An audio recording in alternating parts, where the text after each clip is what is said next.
StringBuffer class. Java StringBuffer class is used to create mutable or modifiable strings. So at any point in time, it'll contain some particular sequence of characters, but the length and the content of the sequence can be changed through certain method calls. So it's the same as the string class, except it's mutable. So the value of the StringBuffer object can be changed. It also means that it can be assigned to the new value. In our example, we define StringBuffer as an object with the Java value, and this object is stored in heap memory, and its value can be changed. And we can use the append method of the StringBuffer class. And what that does is it appends the value program to the end. And then it modifies the value Java program, which is allowed in the StringBuffer. So why don't I show you some examples with the StringBuffer. So in the string project, right-click on the source folder and select New Class. Specify the package name as StringBuffer and the class name as StringBuffer Example, and then select the checkbox for Main Method. So in this exercise, we will practice with the StringBuffer methods to understand more clearly. So why don't we just create a StringBuffer object and name it Buffer with its value as welcome to.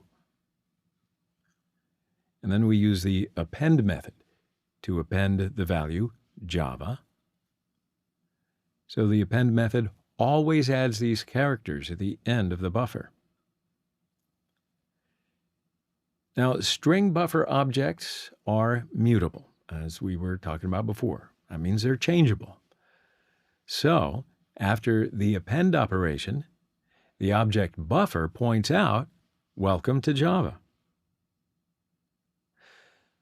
So why don't we go ahead and learn some other useful methods of the StringBuffer by using them in the print method. So in the first print method, we'll print the value of the object buffer. Then we use the length method to find the length of the object buffer. The length method is the same as the string length method. Then we can use the insert method to insert the value world into a string of this string buffer by adding the length method.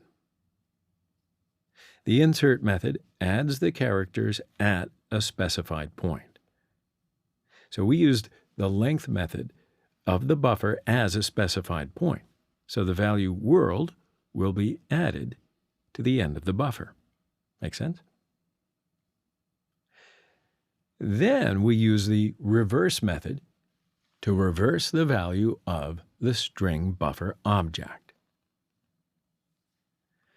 The string class in Java does not have a reverse method. However, the StringBuffer and StringBuilder class have built-in reverse methods. So then we can use the reverse method again to get the original string. Then finally, we can use the delete method to remove the first 11 characters in a substring of this string buffer. All right, I think we're pretty well set, so let's run the code.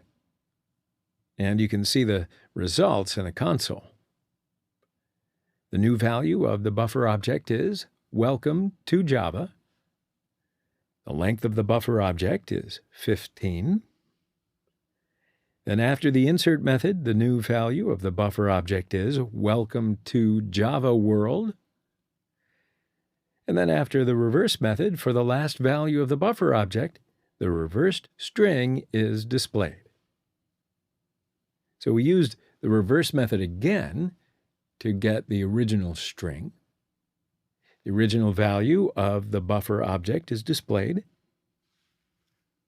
And then after the delete method, the first 11 characters are removed from the original value of string, and the last value, Java world, is displayed.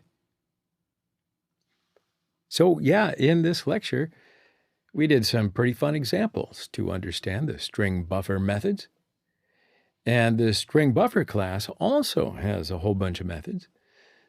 So I would advise you that you should do as many exercises as you can muster with all of them. It does get fun.